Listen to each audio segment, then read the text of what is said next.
Hey, what's going on, everyone? Ryan again with RPK Customs.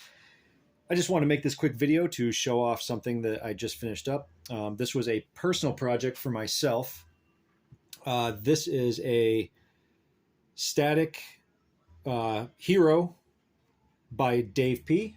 Um, Now, static means that you cannot install this, which is fine with me because I prefer static props anyway, especially from the original trilogy era.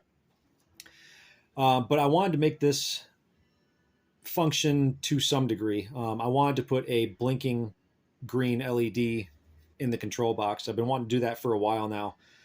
And I ran across some self-blinking LEDs, which kind of sparked the idea in my head that I was going to attempt to install this, quote unquote, with a self-blinking LED.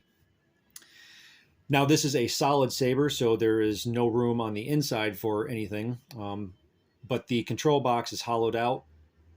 It is a pretty tight fit. So I had trouble sourcing a battery that would work in here.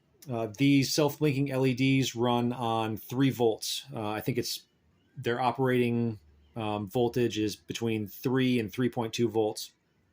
So I tested out a couple batteries. The first thing I used was the let's see if I can find them. The 357 button batteries.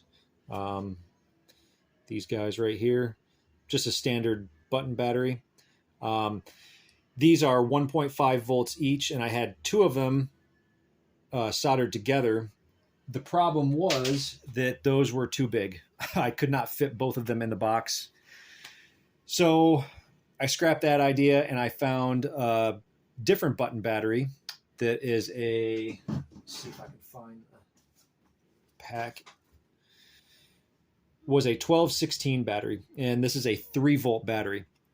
This was very, very slim, even though it was a little bit more bigger around than the 357 batteries. But it was able to fit in the control box, no problem.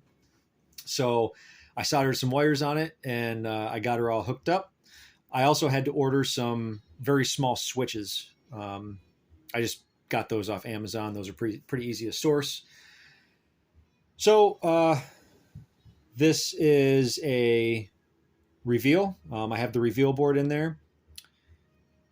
So you can see that's screen accurate to the deleted cave scene. Now on the other side here is where I ended up putting the switch. And you can see it tucked right in the corner right there. I ended up having to notch the card out, and then I JB welded the switch in, so it's very, very solid. I can actually pop the card out. The switch is glued to the card itself, so I can pop the card out whenever I need to change the battery or do any kind of work in there. Now, I eventually want to try to find a different battery. I think this battery is a little bit undervoltaged, underpowered, because it takes a minute for the green light to actually kind of boot up. So once I flip the switch on, it takes a little bit for it to start actually working. And I think that's because, I think anyway, it's because the voltage, I'm using wires that are too big, and the voltage is just not enough for it to circulate all the wires and the switch correctly. So I'm going to try to find maybe a bigger battery. I might actually try to drill into the hilt itself and put a battery in there. That way I have a little bit more room in the control box. But for now, this works. It's serving its purpose. And I've seen a couple other people do this in the groups. I think they used self-blinking LEDs that they got from, I think they sell them in like for model trains. This, I'm not sure, what they're for. I just ordered a whole pack of them. I had to order 100 because that was the least amount that I could get.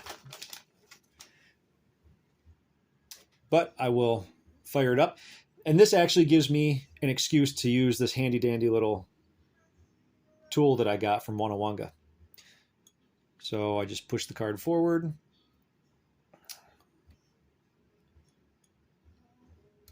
Flip the switch. Close the card up. Now, like I said, it takes a minute for it to boot up. But it should start here in a second.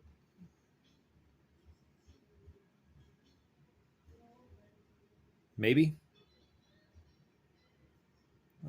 There we go.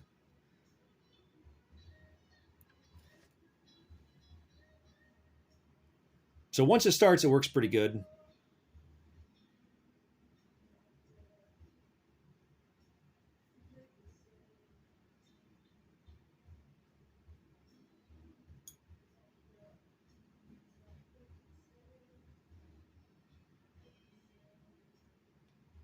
But yeah, just a quick video showing that off.